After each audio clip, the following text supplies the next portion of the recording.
நாங்க வள்ளியூருக்கு ஒரு வேலையா போயிருந்தோம். வேலை முடிய நைட் ஆயிடுச்சுங்க. ஆனா வயிறு பசி தாங்கவே முடியல. வர வழியில இந்த ஃபலூடா கடைய பார்த்தோம். கண்ணு அப்படியே இழுத்துடுச்சு. சும்மா விடுவோமா?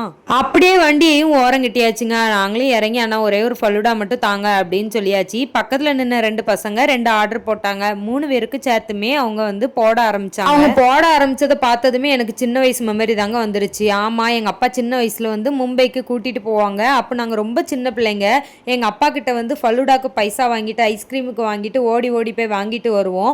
அங்கேயும் இதே மாதிரி தான் போடுவாங்க. வேற லெவலில் இருக்கும். அடடடா, ஐஸ்கிரீமை பார்த்த உடனே கண்ட்ரோல் பண்ணவே முடியல. ஃபஸ்ட்டு எங்களுக்கு தாங்க அப்படின்னு சொல்லிட்டு நாங்கள் வாங்கியாச்சு.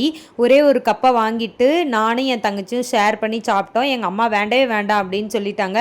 டேஸ்ட் அடிப்பொலியாக இருந்து மும்பையில் எப்படி சாப்பிடுவோமே அதே மாதிரியே இருந்தது. ஒரு கிளாஸ் 70 ரூபா தான் சொன்னாங்க. ஆனால் தரமாக இருந்தது. வள்ளியூர் சைடு நீங்கள் போனீங்கன்னா நம்ம டார்லிங் ஷோரூமுக்கு பக்கத்துலேயே இந்த அண்ணன் நின்றுட்டு இருப்பாங்க. பார்த்தீங்கன்னா டக்குன்னு வாங்கி சாப்பிட்ருங்க. ஒரு டைம் வாங்கினீங்கன்னா நெக்ஸ்ட் டைம் போகும்போது எல்லாமே நீங்கள் வாங்குவீங்க. அந்த அளவுக்கு டேஸ்ட் அழகாகவே இருந்துச்சு. நைட்டு ட்ராவல் பண்ணுறதே எனக்கு ரொம்ப பிடிக்கும். அதுலேயே நமக்கு பிடிச்ச மாதிரி ஃபுட்டு சாப்பிட்டுட்டு ட்ராவல் பண்ணணும்னா வெறித்தனமாக இருக்கும். அப்புறம் என்னங்க, சாப்பிட்ட கிளாஸையும் அந்த அண்ணன் கையில் கொடுத்துட்டு அமௌண்ட்டையும் பே பண்ணிவிட்டு நாங்கள் அங்கேருந்து கிளம்பிட்டோம். அவ்வளோதாங்க. அடுத்த வீடியோவில் பார்க்கலாம். பாய் பாய்.